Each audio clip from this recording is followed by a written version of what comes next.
when God says, wives, submit to your own husbands as unto the Lord, it's not a suggestion.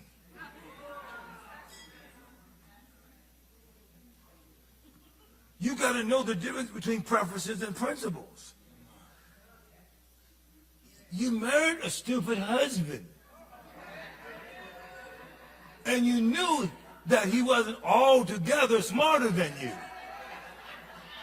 So there's no use in you criticizing him now. You got to help him in that.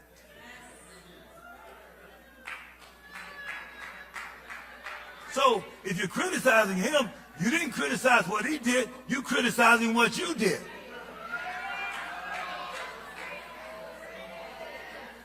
You thought you was marrying your daddy, but he wasn't your daddy. But you are involved in his destiny. When you're in your daddy's house, your daddy took you where he wanted you to be. His wife followed him. You might have been a part of a great marriage. You might have been.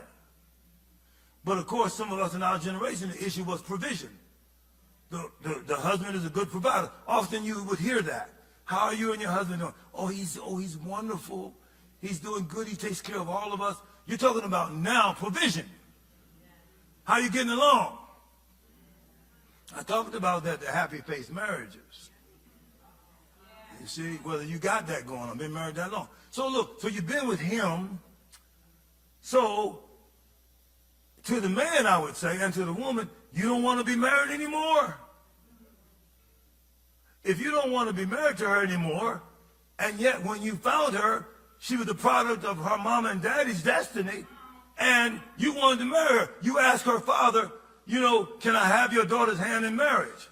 The preacher said in the marriage ceremony, who gives this bride in marriage? Her daddy says, her father does. With all the psychobabble stuff going on, it's still the man who gives the girl away.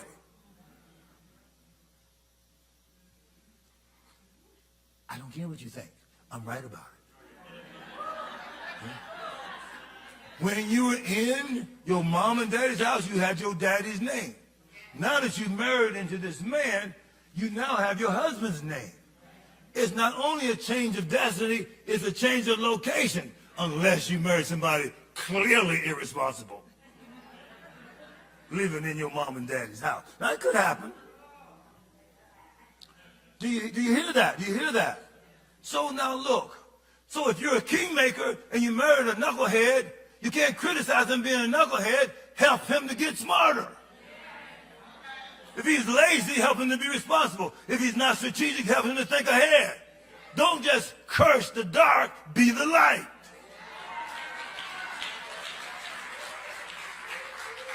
He doesn't make me happy. He doesn't make enough money. He's irresponsible. Sure, but you had a clue about that.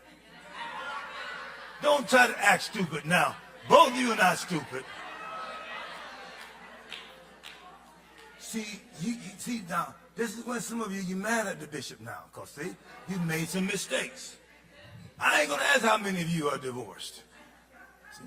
That's really not the issue. God hates divorce, but that's not the issue. The issue is, are you still blaming the husband or the wife? Because you have corporate responsibility in it. Now, maybe the public may not know what you did as a woman, but you know. Oh, but what's that term they use now? He abused me. Now it's no longer he blackening your eye. You're not fighting physically like cats and dogs. Now, if you're in that nice generation now it's verbal abuse. Well, in the Bible, verbal abuse is mostly talked about in terms of what the woman does to the man. He should get counsel. Now, come on. Proverbs is called a dripping faucet. That's the verbal, that's the woman thing there. That's you saying out your mouth what you shouldn't say. Since you prophesying his potential, you're declaring what you hate, reaffirming what he doesn't do right. Now, Bishop, you're getting off point, aren't you?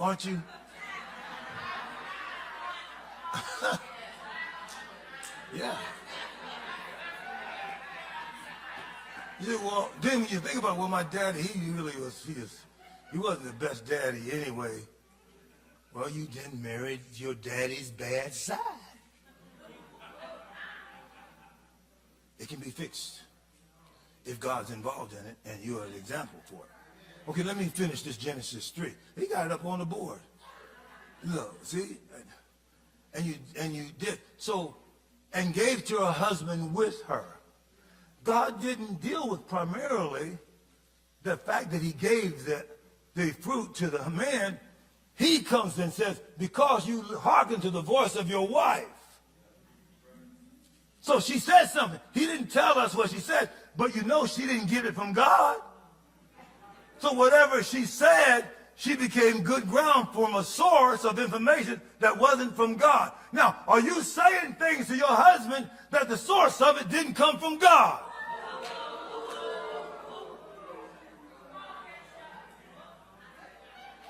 And you feel like you should say it. I just got to tell him. Yeah, you just got to tell him. But why can't you just got to tell him what God said? You're dealing more with what he did than what you've become. You're the God thing he married. When a man finds a wife, he finds a... Well, you must have lost the good thing that you're supposed to have been.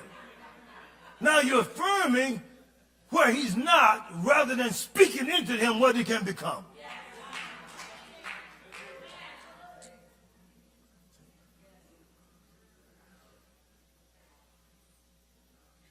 The other thing about being submitted, he's over you.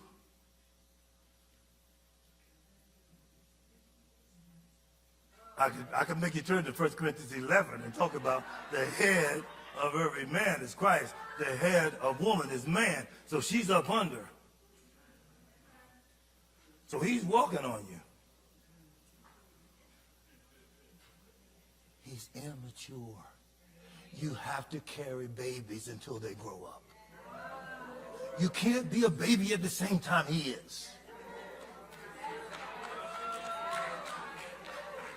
Are you going to carry him someplace he can't get to? He should have married somebody else. Don't act like you're not strong, because the scripture that we're looking at, because you hearken to what she said, she's the only thing living that could get a man made in the image of God to go against what God said. Don't tell me she ain't strong. That's a bad woman right there. That's a ghetto talking right there. That's a bad woman right there. So bless you. Look, be encouraged. For the joy of the Lord is your strength, is my prayer for you. God bless.